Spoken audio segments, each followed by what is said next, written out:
1 2 1 2 mic check. Hi guys, it's Annette. It's me. I've been wanting to make this video for a while. I made a bunch of notes for it and I lost my notes. I've had a lot going on. I apologize. So we're kind of going to wing it. I remember most of it. I'm going to go back to a lot of the websites that I was looking at. So the point of this video is I want to kind of pinpoint, if you're new to guided meditation, what are going to be the best guided meditations for you and your situation. Everybody's different. Usually when we start with guided meditations, it's always good to start with guided meditations like letting go, being present in the now, just getting all those little thoughts that run through your head that makes us anxious or fearful or stressed out, just out of our heads, and get into the now and take this time for you to chill. And then once we get those meditations down and learn how to let go, we want to start working on our own pinpointed triggers, our own emotional triggers. Now, sometimes these emotional triggers that we have, they're old triggers from when we were a child. So that's why we have to talk to our inner child, not lie to ourselves. Find the meditations that are going to work out. They're deep rooted. They've been there for years. But some of these triggers, you may just have an off week at work and you can't pinpoint exactly what's going on at work. Maybe your boss is acting weird and you're kind of anxious that you're in trouble, or you might be let go. You might be having an off week. Hopefully these tools are going to be ways we can figure out what guided meditation to pick, if it's a deep-rooted issue or if it's just an off week. And if you see me looking down, it's because I'm going to go through some stuff on the computer. I found a few good websites, but I will be linking the meditations, just some examples and meditations that I think might work for every category we discussed. So that'll be fun. So what is an emotional trigger? It's also called a mental health trigger. These are either memory, objects, people that spark intense negative emotions. For example, an emotional trigger for someone might be speaking in public. I hate speaking in public as I'm on YouTube, but I'm actually by myself right now. Like, one of my triggers are if I like playing on TikTok, I like playing on YouTube, but I have so much fear to go live. I think I just have a lot of pride in my editing that, like, just going live just scares me. Because, like, if I do something stupid, I can take it out. Even normally, I keep it in for comic relief. All right, I'm sorry to get off topic. For example, an emotional trigger for someone might be speaking in public. When asked to give a presentation at work, they might start experiencing symptoms like dizziness, chest pains, rapid heart rate, nausea, shaking, anger, anxiety, and sadness. So this is why it is important to work through these triggers, because we all know I've done a video on the rice experiment or the snowflake experiment. If you're always feeding something negative energy, it does affect it. It turns black. The inside of our bodies are getting affected by our emotions. The more angry we are and scared and sad and jealous and blame and all those bad emotions, it's like, just think of the insides being all black and like dry and breaking apart. Rapid heart rate's not good for anybody. Someone with anxiety, I suffer, and I still suffer, but I did have surgery for ulcers. It can really create destruction inside the body. That's why it's mind, body, and soul. It's really important to pinpoint these triggers so we can get down to the nitty-gritty. All right, so let's see. Depending on which symptoms these individuals feel, they might have several types of mental triggers. This emotion is a list including these triggers. Number 1 is anxiety triggers. These are emotional triggers that are rooted with panic and stress. They are characterized by anxiety or nervousness that seems to come out of nowhere and is centered around the trigger. In many cases, anxiety triggers with anxiety disorders. So a lot of us now in the modern time with technology, we do have a lot of anxiety in America. across the world. The next one is going to be trauma triggers. Trauma triggers are most often associated with PTSD, which is post-traumatic stress. So for many people, they may consciously or unconsciously avoid situations that may trigger them. I know a lot of people that if they don't feel good about themselves with PTSD, they don't want to put them situation around family, friends, or in large groups. Just like whatever the situation is that triggers them, they'll find a way to not put themselves in that situation so they won't feel discomfort.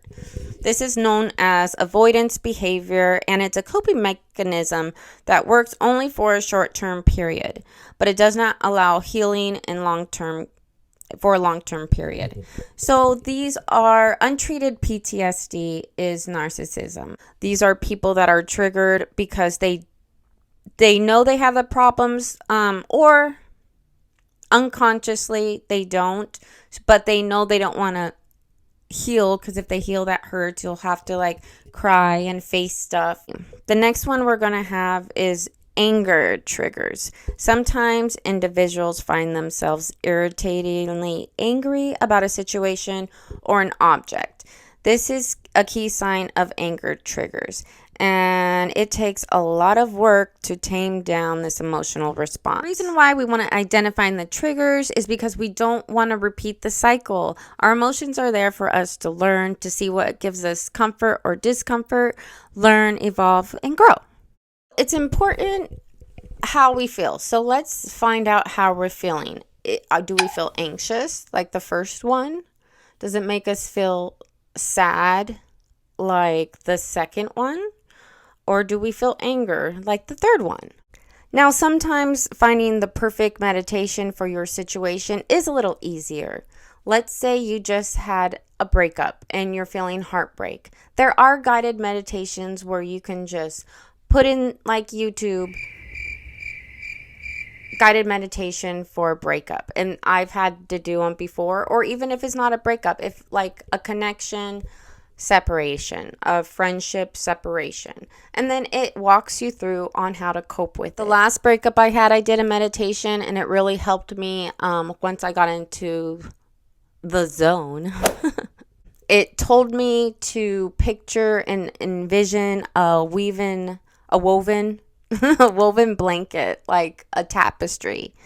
And that tapestry is, I wish I remembered the creator who made this. I apologize. It's probably one of the people I will list at the bottom later. I do listen just to the same people all the time. But anyway, so you picture this blanket that is woven, and there's all these different threads of colors in there. So there's all these different colors. And when you meet someone, they might get you into a hobby that you were never interested in before. Some habits might be good, some may be bad.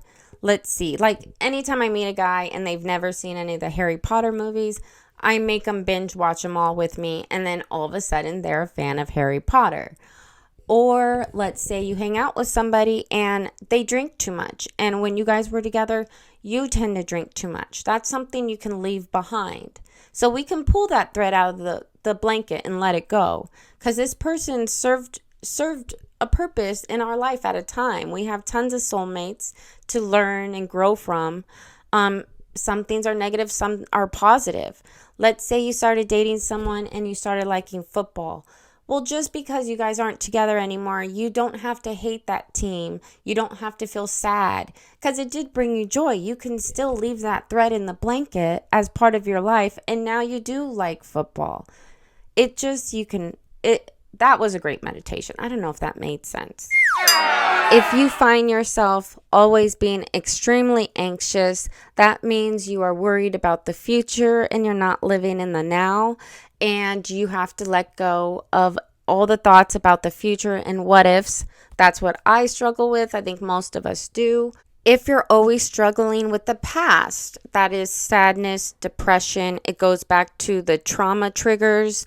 This is PTSD, sadness, depression. If someone has traumatic triggers, PTSD, the best thing to do is you can also make a list, a resentment list. These are people that have problems with their inner child, their past. So you can write a list on things that things, object, times in your life that you resent. Once you look at this list, if it's long, if it's short, doesn't really matter. You're only telling yourself. If you don't run away from your problems and responsibilities, you won't put blame on them. Them meaning anyone else. It's not that person's fault on how you feel. When you blame someone, you're handing over your power to them. You're handing over all your responsibility, you're handing over your power to them if you're blaming people. When you learn to take responsibility and own your power, you're taking back your power and responsibility. It's a great feeling. These are ways we can figure out how we can look up just what type of guided meditation to do. So if we're always anxious, we're worried about the future, we're going to look up guided meditations for anxiety. And I'm going to list a bunch down below. They're going to be my preferences. I do like males' voices with accents, but I'll add some women in there too. But it's just a starting off point. If those meditations work for you, I'll put like anxiety and then list a few. And then I'll put PTSD and I'll list a few good meditations, anger, and we'll go from there. So also with people with anxiety or any of these people, I keep a journal. I'm a big journaler. It's always good to keep a journal. Write down your feelings. I mean, you can have a lock on it if you want, but it is very therapeutic. Again, going outside in nature, drinking lots of water also helps with your mental state. Just an FYI. I know you're probably sick of me saying that. Sorry. All right. If you're sad, depressed, always upset about the past, have PTSD, I would just jot all those into the search. I would put in the search guided meditation for depression, guided meditation for past triggers, guided meditation for sadness, guided meditation for PTSD. Again, I'll list them all below. You can put in there if you have a lot of anger or frustration, stuff like that. You just put in the search engine, and again, I'll link them below. Anger, guided meditation for anger. The more I'm talking about this, the more it kind of sounds like a stupid video. Like, what am I really helping you out with? I'm just kidding. Continue to watch, please, and give it a thumbs up and like and subscribe. Another thing, don't feel overwhelmed or embarrassed if these are some of your feelings. They might be not from, even if you had them for a long time, it's better just to take care of them now. Learn how to maintain them. Meditation is a practice. It's not something that's going to go away. It's going to get a lot of better once you start, and your mind's going to get straightened out on what to think correctly because your mind's lying to yourself. But it's still something you're going to have to keep up with. Blame is a huge one. Blame also goes with a lot of PTSD. I think a lot of people with PTSD also have a lot of blame and resentment on their past. If you find yourself always comparing yourself to others, if you're comparing yourself with people you work with, comparing yourself to your friends, to your family members, that is going to go under insecurity and jealousy. So guided meditation for jealousy. No one has to know. Just do the meditation and you'll feel better. A lot of people I know that have PTSD, and I've always tried to preach to them, please meditate. They'll finally tell me, oh, I tried to meditate, and then halfway through I started crying, so I stopped. And it's sad because it's so important to finish. These people that do meditation, they know how to walk you into the zone of opening your third eye.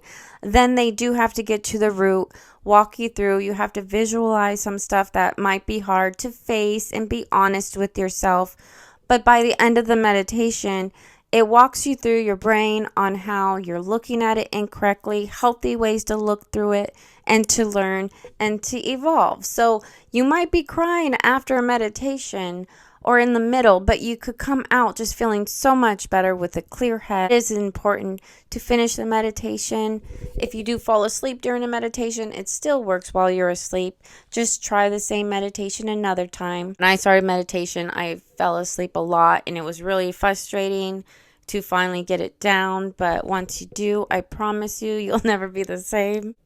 I'm a very impatient person.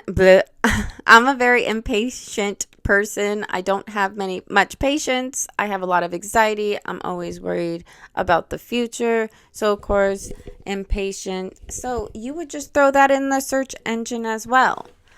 All I'm doing at this point is looking at lower frequencies and how, like a lower frequency chart, to see what triggers doubt.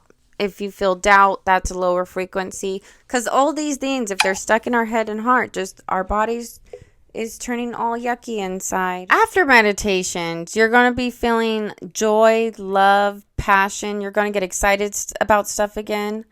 Optimism, happiness, empowered, powerful. Again, well, not again because I haven't repeated this, but if you do have severe PTSD, depression, please go seek help. Also, see a therapist. It's just with meditation, people often, if they're lying to themselves, they're lying to their therapist. So sometimes meditation does help. You're only talking to yourself. You're only working this stuff through your head. I know stuff like insecurities and jealousy might be embarrassing, but you have to get to the root of it for your own health, for your life, for your friends and family and people around you. And don't feel embarrassed. Many of us feel these emotions all the time. Emotions come and go. We work through them. We learn through them. We evolve and get better through them. Like your emotions are a trigger to let you know when you're unhealthy. It's to let you know when vibrations are down. And the reason why we need our emotions to be high vibrations is because of the law of attraction that is always happening. If you have lower frequency like jealousy, insecurity, anxiety, law of attraction is still working, but it's not going to work in your favor. Bad things are going to continue to happen in your life. Your health is going to deteriorate. Your health is going to deteriorate. Now I don't even know if that's right anymore. If you have high vibrations like laughter, love, joy, if you're always in a good mood, if we're working on those lower frequencies, getting them out, you have a pep in your step, law of attraction is still working, but guess what? It's working in your favor. Good things are happening and good vibes are happening. Lower frequency, bad things happen. Higher vibrations, good things happen. I say it all the time. I'll say it again. Law of attraction is always working, just like gravity. So might as well have it work in your favor. And it's fun to be in a good mood. I like being in a good mood. I like laughing. Like, why would you choose the latter? So I know you're probably thinking law of attraction is manifesting and thinking what you want and it comes. Yes. And when you're in a good mood, you're thinking about good stuff you want. But when you're in a bad mood, you're telling yourself you're not good enough and bad things happen. You're not telling yourself that good stuff you want. You're telling yourself bad stuff you don't want. And they tend to happen because of your frequency. Frequency matches frequency. And that's what the results are as well. You get crap. Again, I'm going to list all the triggers, all the emotions in the description with a few meditations that would help you out if you want to check it out. If you got this far, thank you for watching. Give it a thumbs up so I don't feel like I'm doing this for no reason. I just want to improve everyone's mental health.